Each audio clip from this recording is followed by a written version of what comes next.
everyone, this is Mindy Eggen for Scrapbook and Cards Today magazine, and today I'm going to be sharing with you some inspiration to create Mother's Day cards. While these are great for creating cards for your mother, think about all the other mothers that are out there, whether it be your sister, maybe a mom, maybe you have an aunt, grandmother, friends, all the other people that would enjoy receiving a Mother's Day card. I'm going to be creating these two cards using one of my favorite sets from Gina K Designs, and that is the Lovely Flowers set. This has a stamp set with some beautiful sentiments on here, and then there's also a coordinating die. The die cuts out the large bouquet and also the sentiments. And then we have a stencil. I believe this is a 6-piece stencil. So if you enjoy coloring, you can certainly use your favorite coloring medium to do that. Or for quick and easy coloring, use the coordinating stencil and you can really customize your bouquet to the colors that the recipient may enjoy. I'm going to be starting by stamping out my image, and I'm using the Gina K Designs Layering Weight white cardstock. It is a beautiful cardstock for ink blending and also stamping on. So I trimmed a piece out to 5.5 by 8.5, placed it in my MISTI, and then I picked up the stamp set with the door of my MISTI. Now, my favorite technique to do ink blending with stencils like this is to ink up my image in a light ink first. This is Sandy Beach, so it's kind of a craft or a light brown. The reason I do this is because sometimes with black ink, we have to wait for it to dry. I don't have a ton of patience. And if you don't wait long enough, you could end up smearing that black ink. So I like to stamp it in a light color first, leave my stamp set in place in my MISTI, and now do my ink blending. I'm going to re-stamp the image after I'm done with the blending. I taped my stamped panel down to my work surface using some washi tape and then secured the first layer of the stencil over the image with some post-it tape, which is a low tack tape. The first color I am using is Sea Glass. This card design is actually going to be monochromatic, so you're going to see a lot of turquoise in this one. I finished with the Sea Glass, just really going over very light-handed with my blending brush, lined up the second layer of the stencil, and this is going to add some detail to our flower, and I'm going to use turquoise sea with that. I'm not paying too much attention if I'm getting ink off the side of the stencil. As long as it's not getting on my image, I'm fine because I know I'm going to die cut this out. Then here is the third layer of the stencil, which I am going to again bring in that sea glass, which is a very light blue or a light turquoise. Each stencil is also labeled in the top right-hand corner what order it goes in. So if you ever lose track, they're always labeled up in that top corner. Now this next layer of the stencil for these leaves, I think this is stencil 4. I'm coming in with Tranquil Teal. So this is a couple steps darker. So we're really starting to add some contrast and a little bit more interest to this image. I know it's not looking like much right now, but once we stamp that outline, it's really going to come together. The fifth layer of the stencil, I'm kind of using what I have left over on my brush from the Tranquil Teal, so just very, very light-handed. And then the last layer of the stencil, I'll load up my brush with the ink and then kind of push down on my brush a little bit to apply some more pressure and really intensify that color.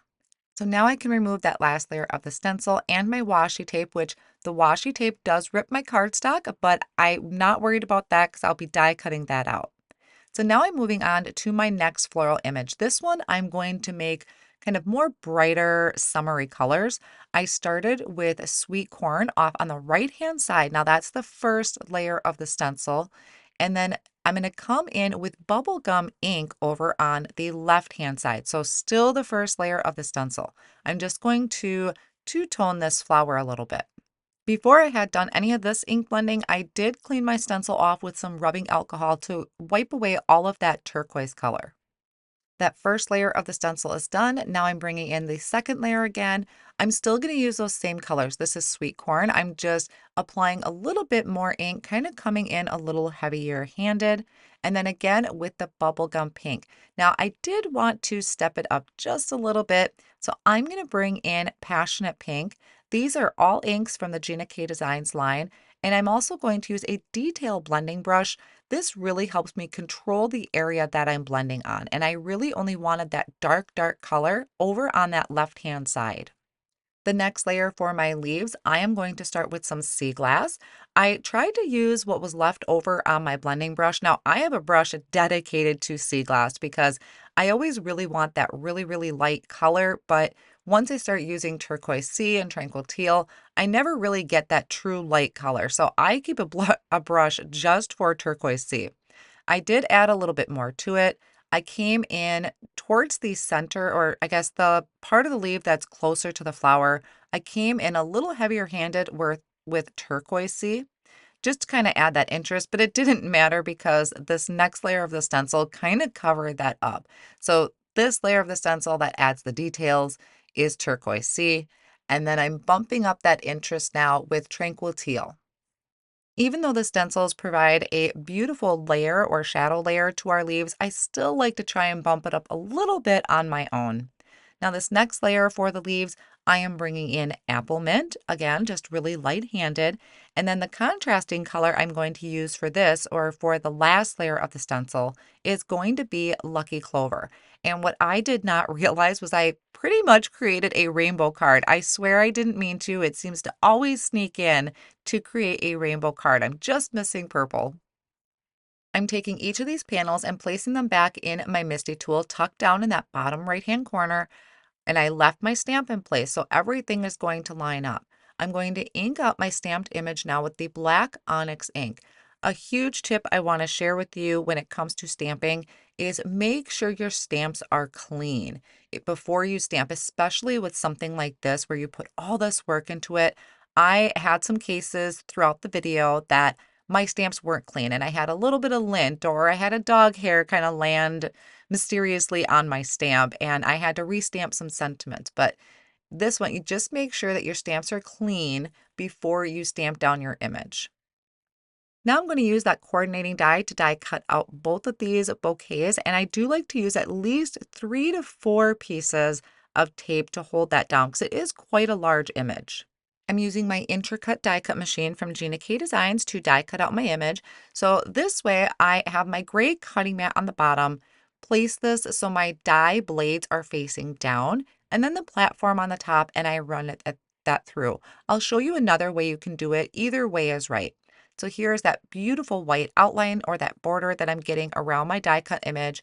I'm going to line up that die for my turquoise one. Now this one I put the platform on the bottom. Then I flipped my cardstock, so my blade is always going to cut into that gray mat. So it doesn't matter which way you do it, both of them die cut beautifully. When I'm die cutting, I also die cut out 2 more pieces of the bouquet out of white cardstock. And what I like to do is put a little bit of liquid glue on the back of my ink blended piece and then place this over the top.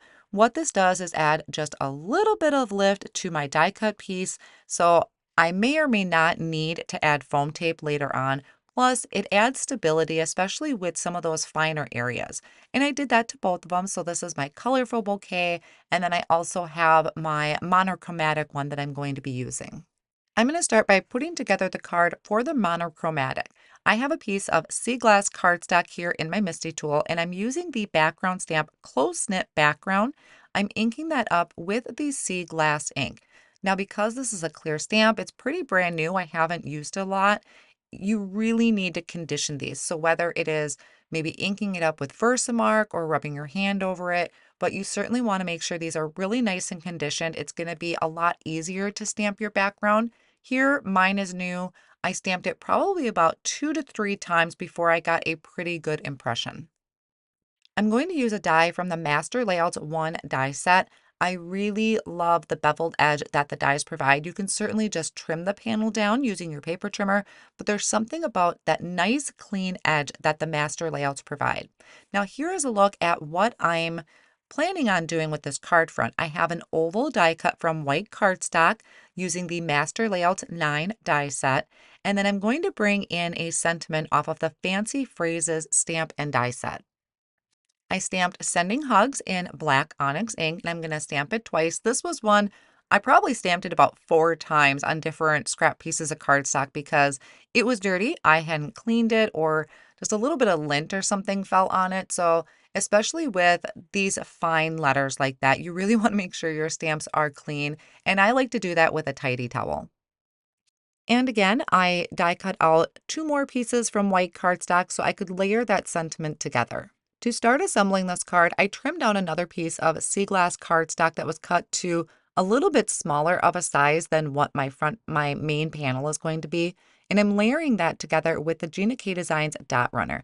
Again, this is adding just a little bit of dimension, not a ton. You could decide to use foam tape if you wanted to, but I really liked having just the little bit of lift that the cardstock provides. I added more tape runner to the back of that and added that to a piece of sea glass cardstock cut to 4 1/4 by 5 1/2. Then I have my white oval that I die cut from the Master Layouts 9 die set. This is going to be, I guess I would say, kind of my grounding place for my flower and my sentiment. I'm going to use liquid glue on the back of my bouquet and attach this right over the oval, kind of off on the left-hand side. My sentiment is going to go just tucked into that white space a little bit. So again, using the liquid glue, this is the Gina K Designs Connect Glue in a fine tip bottle. Place that kind of over in that area right where the white space is, and then hold that down for a second and let that adhere to the front of the card. I'm going to embellish this just a little bit with some clear quartz sequins. I like to place them in these little bowls, and then I can kind of pick out what size I want and start placing them down. I don't adhere them right away. I like to sit and fiddle with them. And then when I'm done, I can kind of just pour these back into my container that I have all of those clear quartz sequins in. Again, I'm going to use my fine tip bottle to put out some of that Connect glue and use my embellishment wand to adhere those down. So that is card number 1. I really love this monochromatic look that it has. For my second card to use the colorful bouquet, this time I'm going to be using the gauze background, and this is craft cardstock, and I'm inking up that background stamp with craft ink. So again, the background is going to be very tone on tone. I kind of really am liking this lately because it doesn't take away from my image or my sentiment, but just adds that subtle texture and look to the background. So here I didn't get a very great impression the first time. Again, it's a brand new stamp. I brought in my bouquet, kind of took a look at it, thought, well, I'll give it one more shot, stamped it again, and I'm going to leave it kind of that messy background. I'm okay if that gauze background doesn't stamp down completely because I think it just adds to that look. For my sentiment, I am using a skinny sentiment off of the Fancy Phrases stamp set. This time I'm going to heat emboss. So I have a piece of black cardstock placed in my MISTI tool. I lined up the sentiment. I'm not worried about if it's straight because I'm going to die cut it out with a sentiment strip. Now I did kind of condition it by rubbing my finger over the stamp. I'm going to condition my cardstock with an anti-static powder tool, and then I'm going to ink up my stamp using some white pigment ink. Just stamping it down very gently because these are very, very delicate letters. I don't want to squish them and distort them. Once I stamp that down, I'm going to sprinkle on my white embossing powder, tapping off any excess. And then I'm going to come in with my heat tool, which I had warming up off on the side. I always kind of run on the back of it first real quick, and then I can come into the front and melt that embossing powder. Now, once your powder is cooled, then you can buff over it with a Swiffer cloth to get away any of the excess powder. And I'm trimming it out with a sentiment label that is on the Master Layouts 9 die set. I added a few extra pieces of that black cardstock behind my sentiment, again, to kind of add that dimension and lift. Added liquid glue to the back and then added that down in the bottom left-hand corner. My original thought was to have this going over the center of the flowers, but I really love it down in that bottom corner, and it's not taking away from my colorful bouquet. I finished that off with a few more of those clear quartz sequins, and now here are the 2 cards that I created. So one has "You Are the Best," which is a perfect sentiment for a Mother's Day card, and then also the sending hugs. So it doesn't always have to say Happy Mother's Day. You can write that and personalize that in the inside of your card. I think these greetings are absolutely perfect to send to a mother. Thank you all so much for joining me today. I hope you enjoyed the inspiration, and I'll see you again soon.